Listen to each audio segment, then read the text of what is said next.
everyone, welcome back to my channel. If it's your first time, welcome. My name is Nikita, and on this channel we chat about diversity and inclusion of BIPOC stories, especially South Asian stories in both literature and in real life. So you can expect a lot of book chats, book recommendations, as well as my podcast called Brown People Problems. So for today's video, I wanted to do part 2 of a video that I've done recently, which is where I'm sharing some mental health books, some mental health book recommendations. A number of you actually really enjoyed that video, so I wanted to share a few more recommendations.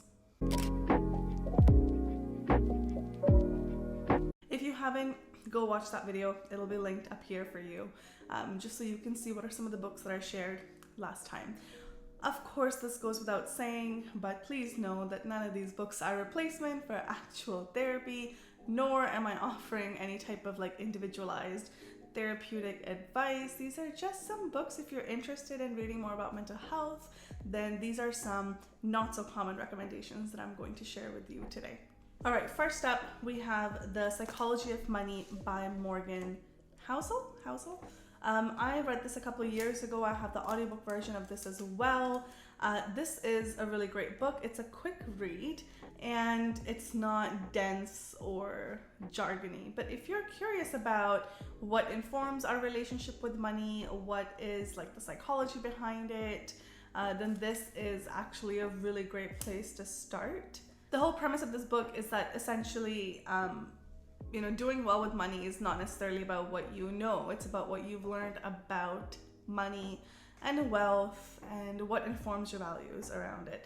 So he really breaks it down from personal finance to investing to saving, all of these components of financial health and how that is informed by who we are, our personality, and what we have learned about money and our relationship with it. One thing that I really liked in the back here, it says, in the real world, people don't make financial decisions on a spreadsheet.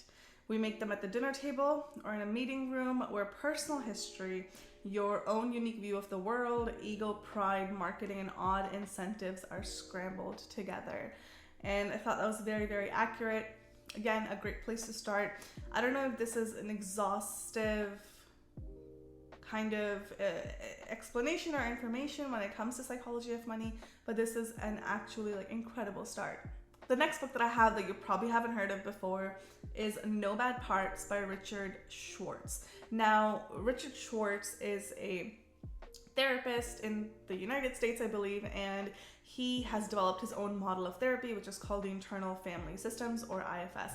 But this book, professionals read it as well, but this is actually primarily just intended and written for the layperson, and it's a quick read, as you can see. And unlike some of the other books on simplifying or demystifying therapeutic concepts for the lay people, this book is not jargony. It is not super dense. It's actually very easy to read.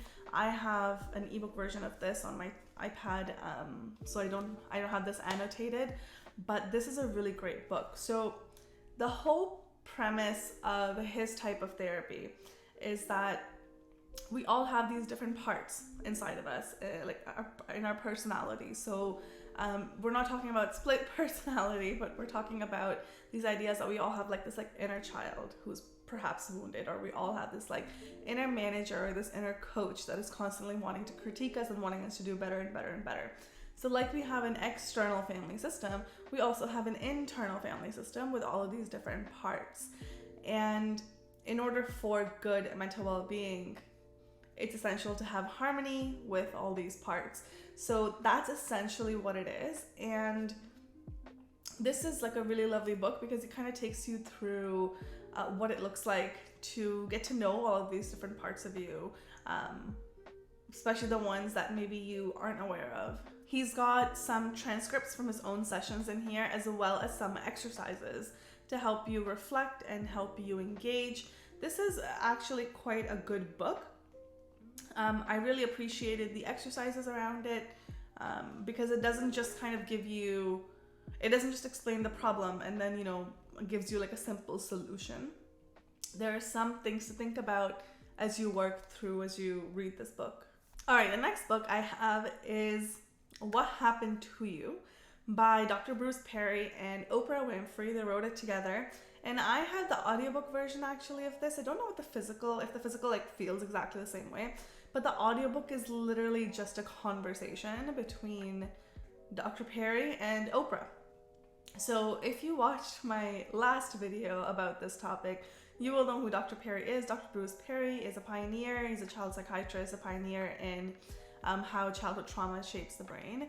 And this book, they really talk about, it's not so much like what, they really talk about how, again, like trauma shapes the brain, how trauma shapes personality, how even some of the more mundane life experiences can impact us as adults. It is a heavy book, so I would encourage you to kind of just take your time with it.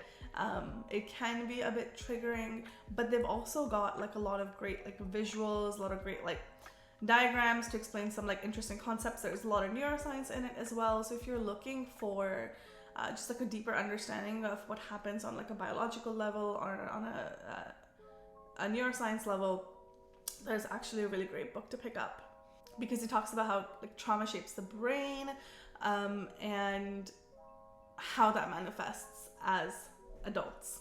And we're not just talking about, you know, some like really severe cases of trauma, but what we think of when we think of trauma, but he actually even talks about things like not getting enough praise or childhood neglect, or not just having like a positive, comforting relationship with your caregivers. So it's actually a really lovely book, but it's important to take your time with it. All right, next up I have, it's the big one. It's the Anxiety and Phobia Workbook by Dr. Bourne. This is, I don't know, probably on its like, 6th edition. So there's many editions of this. My book is a few years old, so I'm not sure how many more editions there have been since I have acquired this, but this is a great workbook. It is massive, as you can see, but this is like a self-help guidebook to help you understand your anxiety better and work through it better. So you've got like relaxation exercises, you've got worksheets to help you work through like your anxious beliefs, you've got the importance of like nutrition in here. So he talks about everything that relates to anxiety, and because it's a workbook, there's like a lot of room for you to write in here as well. He's got chapters on like how to cope with like panic attacks. If you're experiencing panic attacks, you've got like goal setting, help for phobias. This is what I meant when I said worksheets. If you can see that. So you've got a lot of different like worksheets as well to help you actively engage, because the problem with a lot of self-help books can be you just kind of just read and you're passively consuming all this information, but there's nowhere for you to actively implement it or really kind of just absorb it. And so this format can be helpful for that. And the very last book that I have to recommend is another book that I actually don't have the physical copy of. I don't know why, because actually one of the best books, one of the best non-fictions I have read, and that is How to Not Die Alone by Logan Ury. Logan Ury's gotten quite famous lately, but she is a behavioral scientist who is, I believe, the head of Hinge in their behavioral science department. And she's a relationship expert. So she, I believe, went to Harvard for like relationship science. And she, in this book, talks about some of very interesting do's and don'ts when it comes to online dating, how to find who like you're looking for. And she incorporates a lot of behavioral science. It's not just like relationship advice through her work, but what does behavioral science say about how to maximize like your chances of love? So I'm just looking at the notes that I have here, but chapters basically range from how to look for a life partner and not a prom date, or how to meet people in real life, how to treat jobs, how to treat dates like dates and not like job interviews. So some really like interesting things that can seem really basic, but she backs them up with behavioral science. She also talks about like a dating personality, or like 3 main dating tendencies. So, you know, you have people who are, because there are people who are who are maximizers, who will, you know, want to just, even if they're with someone, they're constantly going to be thinking, well, could I have found someone better? Or should I stay in this? Am I limiting myself by finding something better? Or you have people who are satisficers, who are actually very satisfied with what they have, and what they have feels good enough. Obviously, like within reason, as long as the relationship is healthy, they feel like, yeah, this is good enough. They're not constantly looking for more and more and more and more. So some really interesting points if you are in the dating realm, if that's something that you're curious about, I would check this book out. Logan Ury has also actually done a number of interviews here on YouTube, so I will link one of them down below with Ali Abdal that I really enjoyed, that actually introduced me to this book. Alright everyone, that was all for today. Short and sweet. Hope you enjoyed these 5 not so common mental health book recommendations. If you would like to see some more recommendations, or if there's any other type of non-fiction category that you've been wondering about or that you're curious about, let me know. I would love to share my recommendations.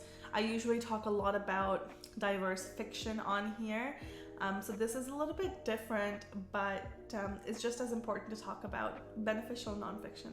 Let me know your thoughts, and I'll see you in my next one.